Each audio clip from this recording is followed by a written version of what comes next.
entendu des mères qui, étant énervées, parce que leur fille n'a pas lavé les assiettes, qui a dit, toi, tu n'as pas duré dans le foyer.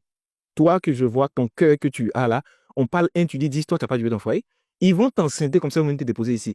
Et tu rentres chez elle, elle a trois, quatre filles qui ont tous un enfant, deux enfants de pères différents et qui sont là. Et quand c'est comme ça, on commence à prier. Mais c'est quel esprit? C'est pas un esprit. C'est la bouche de votre mère qui vous a mis dans une telle situation. Parce que quand elle est en colère, elle déclare des choses sur vous sans faire attention. C'est ce qu'elle a déclaré qui est en train de se réaliser. La dimension d'un parent dépasse la dimension prophétique. C'est-à-dire, un parent peut conditionner la destinée d'un enfant et il faut beaucoup d'efforts pour pouvoir briser la parole qui a été déclarée. J'ai vu des mères dire, tu es en train de te promener là, sida, tu cherches là, tu vas avoir. Et finalement, c'est sida là que les enfants viennent avec. Oui, toi, de toute façon, tu es mauvais, tu ne me donnes pas l'argent là. Tu te promènes, non, et je vois, tu vas te cogner ici, on va voir, dans la plaisanterie. Et puis un matin, elle apprend que, effectivement, il a été écrasé, ou bien il est mort dans un accident. C'est votre bouche là qui les a envoyés là-bas. J'ai vu des parents, parce que l'enfant n'a pas eu une bonne note, oh, mais toi, tu ne vas rien faire dans ta vie. En fait, toi, il compte pas sur toi, hein. Toi, tu ne vas rien devenir ici. Un enfant bête comme ça, il n'est jamais vu, parce que tu es énervé. Et il y a d'autres aussi, c'est dans la plaisanterie. Toi seulement, non, toi, tu ne vas rien devenir. Toi, toi, tu vas rester ici, hein. Tout le monde va réussir, ils vont venir te trouver ici. Tu dis ça pour rire, mais ça impacte l'enfant. Faites attention à ce que vous dites. Faites attention à ce que vous dites, c'est dangereux.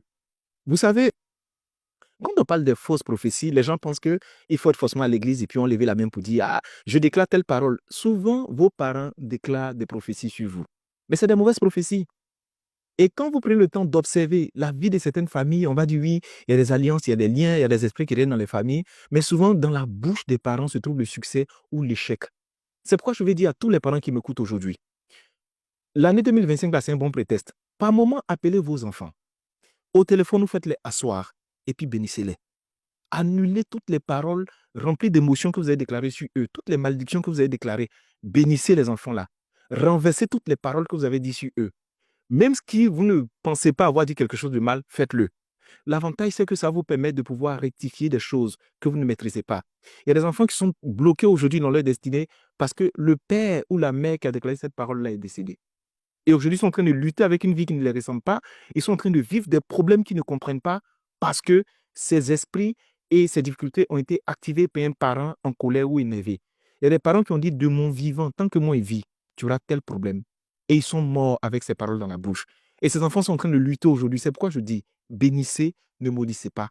Quand vous êtes en colère, taisez-vous, éloignez-vous de la zone. Quand vous êtes fâché avec votre enfant, mieux vous ne lui parlez pas que de dire des choses qui vont être regrettables. Apprenez à prier pour vos enfants, à bénir vos enfants, à déclarer des paroles qui vont faire du bien, élevez la voix vers l'Éternel, glorifiez son nom et bénissez l'enfant là.